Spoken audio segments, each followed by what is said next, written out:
Pilkada Jawa Barat itu seperti apa? Saat ini sedang dibahas dan saya berharap ini betul-betul bisa menyelesaikan permasalahan LGBT di Jawa Barat. Kami pemerintah Provinsi Jawa Barat berkomitmen untuk memberantas seluruh praktik-praktik LGBT di Jawa Barat.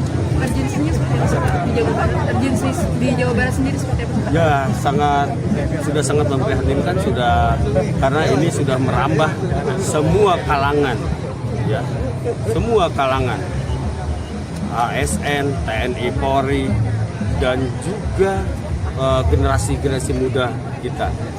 Saya berharap dengan keluarnya nanti Perda tentang LGBT di Jawa Barat ini bisa menjadi acuan kita untuk melarang semua tempat di wilayah Jawa Barat tidak ada lagi ruang untuk LGBT. Untuk sektor pendidikannya seperti apa Pak pencegahannya Pak nanti? Pencegahannya kita akan edukasi, kita berikan pemahaman-pemahaman kepada mereka dan juga kita akan berikan sanksi yang tegas juga kepada pelaku dari LGBT tersebut. Ya, sehingga ada efek jera dan tidak ada lagi generasi muda yang mengikuti LGBT tersebut. Jadi gini, kita harus jujur ya, saya harus jujur bahwa memang Indonesia ya untuk menerima LGBT di Republik Indonesia, masyarakat Indonesia belum saatnya, belum siap. Kita jujur ya, bahwa rakyat Indonesia, rakyat ya dalam konteks ini masyarakat, entah lo agama apa, suku apa, di Indonesia ini belum saatnya untuk bisa menerima LGBT. Tetapi hak dia sebagai warga negara Indonesia, hak untuk mendapatkan pekerjaan, hak untuk mendapatkan pendidikan, hak untuk mendapatkan penghidupan yang layak sebagaimana warga negara harus dijamin oleh negara. Tapi bahwa mereka harus diterima oleh negara dalam konteks regulasi menetapkan mereka sebagai kelompok komunitas yang sah, itu belum. Saya Menteri HAM, saya sudah survei 12 tahun. Hasil survei saya menunjukkan bahwa komunitas agama, suku, ras di Indonesia belum bisa menerima LGBT. Ini hasil survei dan saya bukan baru saya ngomong. Itu sudah dari 2012. Saya sudah sampaikan soal itu. Menerima mereka belum, tapi hak mereka untuk pekerjaan, penghidupan yang layak, upah, gaji, hak-hak yang melekat kepada mereka sebagaimana warga negara Republik Indonesia boleh. Ya kan mereka juga punya KTP. Mereka juga warga negara Indonesia. Boleh. Tapi kalau memperjuang pengakuan atas status mereka sebagai LGBT mungkin belum saatnya. Belum saatnya tapi nanti akan. Ya saya nggak tahu. Ingat ya, di Malaysia, di negara-negara yang maju itu nanti akan kan gini, suatu saat bisa ya, bisa tidak. Tapi ya kalau masyarakat Indonesia suatu saat sudah 1 miliar orang, apakah 1 miliar orang mampu menerima? Saya pikir masyarakatnya masih belum. Oke, ada lagi? Tidak ada ya? Atau perlu lagi tambahan? Oh, ini terakhir. Ini yang penting. Di berbagai media sosial, di media kita lihat di Instagram, di YouTube, di Twitter, X ya, itu seringkali Menteri HAM _2 berkomentar terkait Israel. Saya tidak pernah komentar soal Israel. Terkait Iran, saya tidak pernah komentar soal Iran. Terkait MBG dihukum mati, saya tidak pernah kasih komentar. terkait Hidayat di Bandung. Saya tidak pernah kasih komentar. Hampir semua komentar-komentar yang tidak lewat X saya atau melalui media seperti ini itu hoax. Saya pastikan hoax. Nah, kalau media sih udah tahu ya, terima kasih tidak pernah muat. Tapi yang lain kan juga viral sampai jutaan orang tuh. Ini yang Hidayat di Bandung ini, itu sudah saya lihat tuh sekitar berapa juta orang. Itu seakan-akan saya kasih komentar ya bahwa mari budayakan untuk menyampaikan kebenaran. Karena kalau kita menyebarkan berita bohong itu sama dengan merendahkan harga diri kita sendiri, karena kita sebagai seorang penjahat kita sendiri melakukan pembohongan publik dengan merekayasa kata-kata orang lain seakan-akan itu untuk membangun pencitraan negatif terhadap seseorang. Bagi saya tidak akan pernah memproses hukum. Ya biarkan aja, silakan sesuka-sukanya, tapi sebaiknya yang bermartabat ya. Kalau ke Natalius mungkin sudah capek kali ya, bosan. Itu ada seseorang juga yang bikin video di Instagram sampai 20 lebih yang menyerang saya semua. Saya nggak pernah respon. Akhirnya dia sendiri yang menyerah sendiri. Seorang ya nggak perlu saya sampaikan nanti kepala besarnya. Oke ya, begitu ya. Terima kasih banyak. Assalamualaikum warahmatullahi wabarakatuh. I love you. I love you. I love you. I love you. Nah, ini yang diviralkan lebih enak. Iya kan? Karena kekeringan sekarang itu, kekeringan cinta.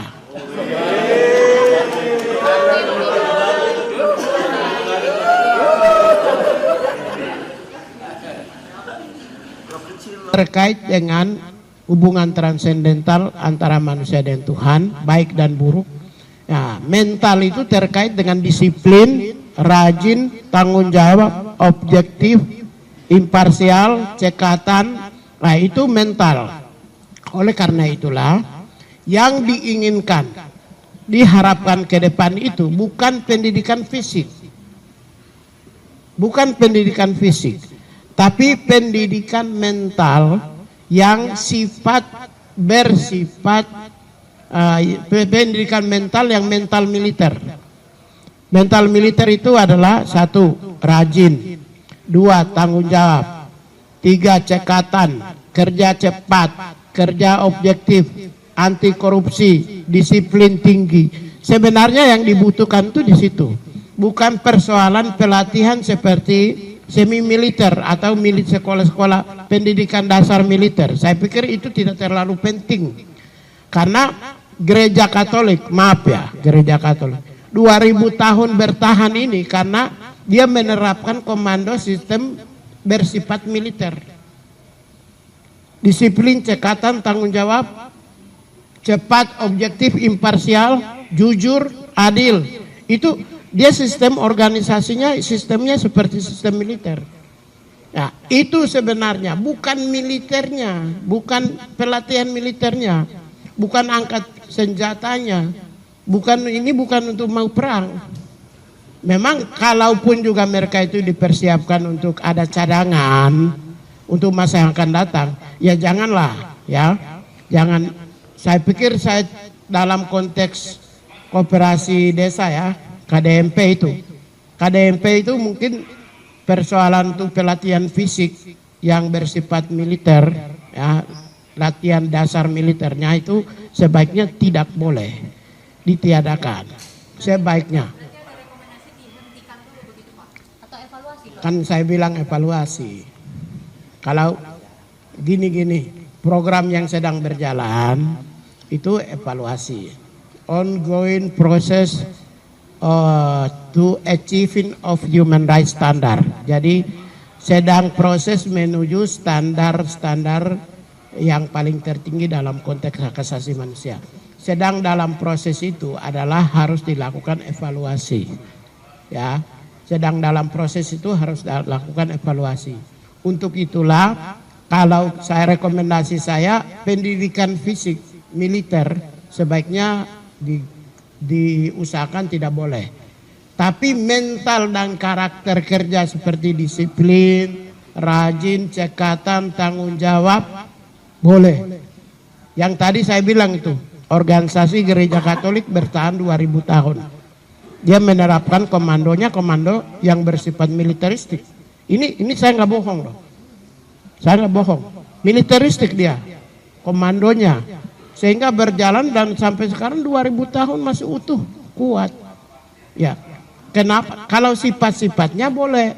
Tapi kalau untuk latihan dasar militer, saya pikir mungkin tidak relevan. Apalagi masyarakat Indonesia seperti ini, mereka lebih suka dididik untuk tanggung jawab. Saya pikir itu ya.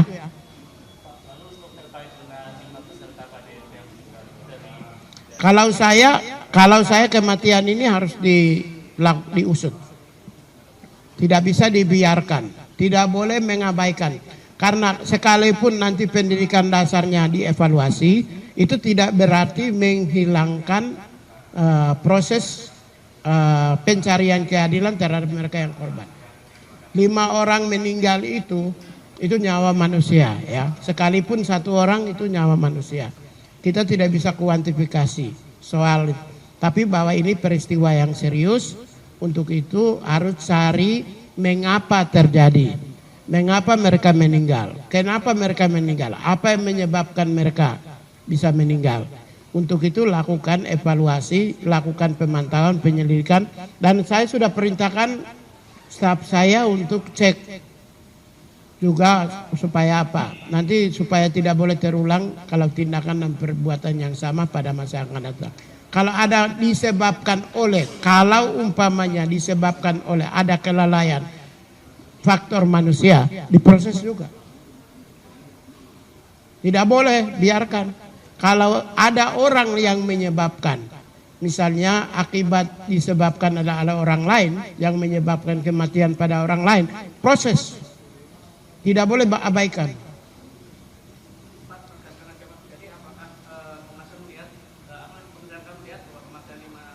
Belum kan? Kita belum melihat kan. Ya, saya baru perintahkan untuk staf saya untuk cek baru 2 hari lalu. Jadi nanti cek, setelah itu kita lihat. Ya. Sebenarnya yang begini ini yang tugasnya Komnas HAM. Ya, tapi tidak apa-apa. Kementerian HAM kan juga perlu kita lakukan mendorong kepastian adanya keadilan. Negara punya, pemerintah itu punya tanggung jawab. Seperti yang kita bicara hari ini dengan kalian bersama saya soal 5 orang meninggal, itu merupakan bagian dari bagaimana kepastian negara atau pemerintah menghadirkan keadilan bagi rakyat. Jadi kita tidak bisa limpahkan lembaga-lembaga yang diberi kewenangan otoritas oleh negara seperti Komnas HAM bergerak sendiri tanpa negara diam. Ini negara ikut aktif untuk mengungkap seluruh peristiwa-peristiwa di Republik Indonesia selama Prabowo. Ingat, Andre Yunus siapa yang bongkar duluan? Yang bilang premanisme siapa? Saya. Presiden bilang terorisme. Semua ini waktu ini Tempo kepala babi, saya duluan datang ke kantor. Berbagai peristiwa, semua peristiwa-peristiwa yang dihadapi rakyat Indonesia di mana negara atau pemerintah seringkali hadir duluan. Ya, ini karena kita mau menghadirkan keadilan. Jadi kita tidak mau melimpahkan keadilan itu kepada lembaga-lembaga yang diberi otoritatif kewenangan oleh negara seperti Komnas HAM. Negara pun ikut bertanggung jawab menghadirkan keadilan. Negara dalam hal ini pemerintah. Saya pikir begitu. Ada lagi? Ya.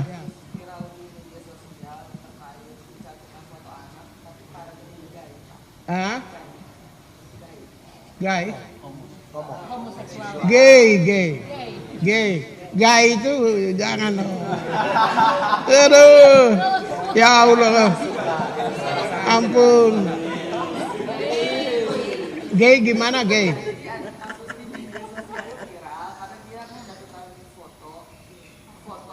ada anaknya juga Pak. Nah tapi dicabut lagi sama si homoseksual ini foto anaknya, terus dia menceritakan tentang parenting sesama jenis laki-laki. Nah, kalau dari kacamata homoseksual seperti apa?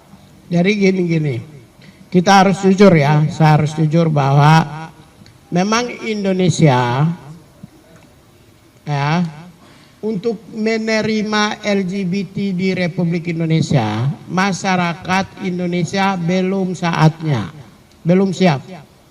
Kita jujur ya, bahwa rakyat Indonesia, rakyat ya dalam konteks ini masyarakat, entah lo agama apa, suku apa, di Indonesia ini belum saatnya untuk bisa menerima LGBT. Tetapi hak dia sebagai warga negara Indonesia, hak untuk mendapatkan pekerjaan, hak untuk mendapatkan pendidikan, hak untuk mendapatkan penghidupan yang layak sebagai warga negara harus dijamin oleh negara.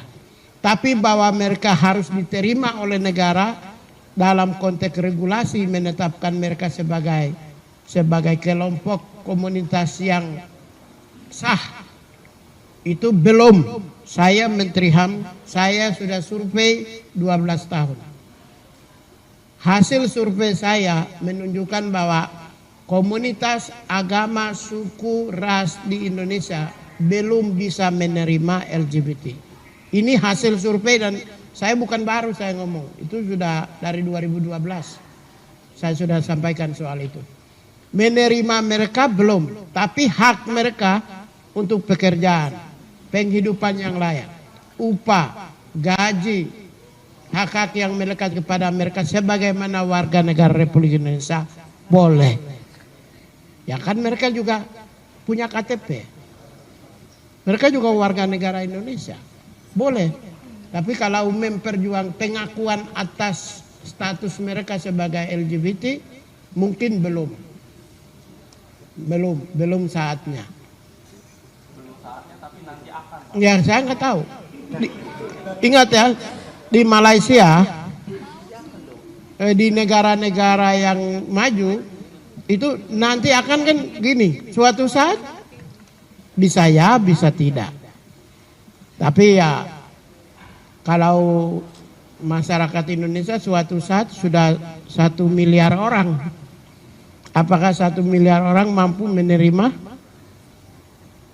Saya pikir masyarakatnya masih belum. Oke, ada lagi? Tidak ada ya?